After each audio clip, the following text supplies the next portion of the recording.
ready. Start. Mr. Speaker Sir, coming to the budget estimates, I am not going to deal at length with the amounts allotted to various departments. I shall deal only with the major policy of the government, which should be adopted in future for the welfare of the state in the sphere of education, which could be put down under three categories, namely college education, school education, and primary education. There is shortage of teachers even as we have with regard to food and cloth. It is the case so far as secondary grade trained teachers are concerned. In order that there may not be any shortage of the teachers and to get over this situation, I suggest that the minimum salary for teachers should be raised from the present level. Along with the shortage of teachers, we also see there is insufficient equipment by way of building accommodation also. A suggestion has been made by some honorable members that the number of pupils to be managed by one teacher should be increased. I think that better course would be to introduce the shift system so that another shift of boys might also receive education without constructing new buildings in a school building which can normally accommodate 1000 students.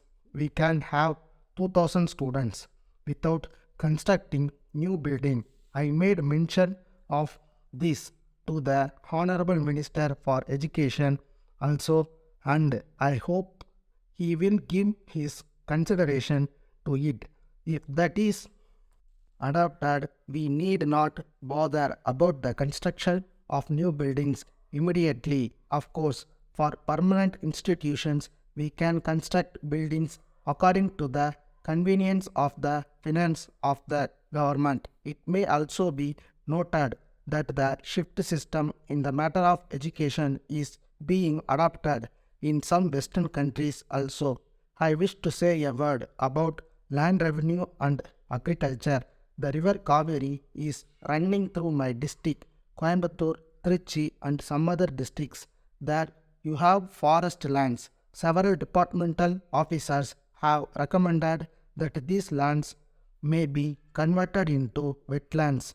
It is capable of producing fine paddy every season. There will be no need for the grant of any subsidy. If you only dig 4 or 5 feet, you are able to get fine water very easily. I strongly recommended to government that this may be considered immediately so that more than 10,000 acres may be brought under cultivation as wetlands. I am sorry to say that the health of the people does not receive as much attention as it ought to.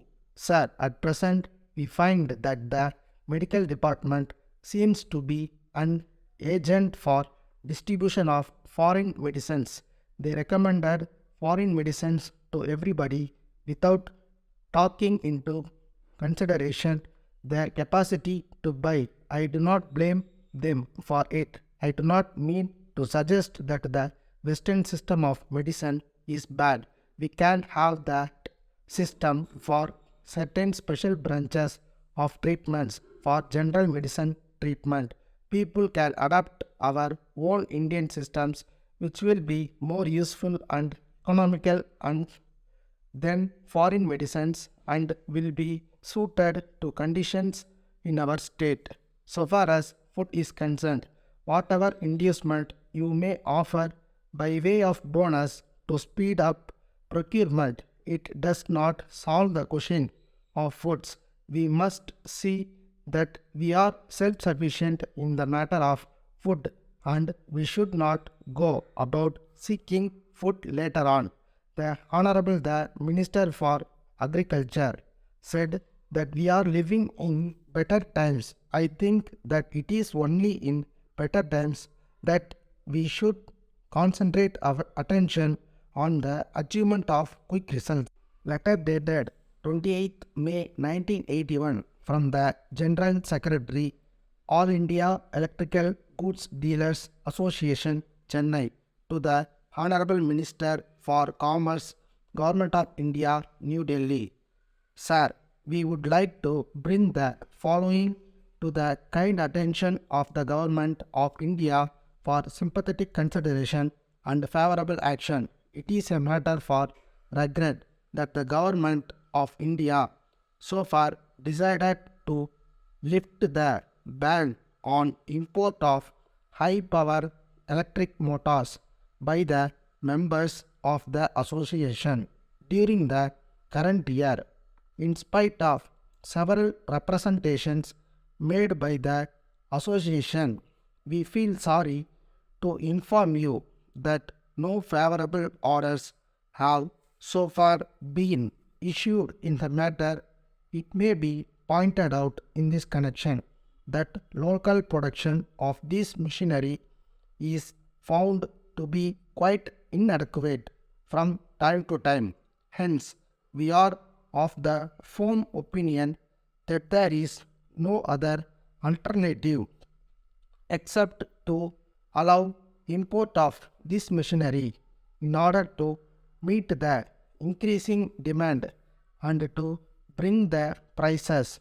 It is an established fact that industrialization alone can help to raise the standard of living of the people of a country quickly and effectively. In the circumstances, we appeal to the Government of India to kindly take into consideration all aspects of the matter and pass early orders to allow import of this machinery by the members of our association. Thanking you, yours faithfully, Stop. மறக்காம surprise பண்ணுங்க. Thank you.